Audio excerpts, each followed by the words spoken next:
Pastor Peter, good intentions. I'm going to tell you a story of about Pastor Peter, good intention. But before I tell you that story, kindly subscribe to my YouTube channel. Okay, love and share my videos because there is love in sharing.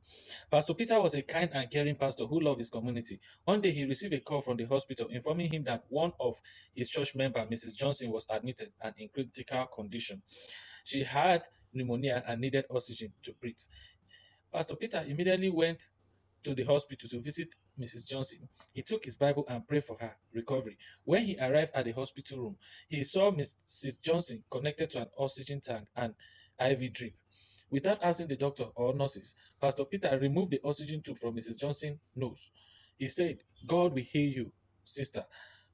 God oxygen is free. The hospital staff was shocked and tried to stop him, but it was too late. Mrs. Johnson's condition worsened, and despite the hospital staff best effort, she passed away. The hospital staff and Mrs. Johnson's family were devastated. Facing the consequences, Mrs. Johnson's family was upset with Pastor Peter. They felt his action contributed to her death. Pastor Peter apologized and explained he was trying to help.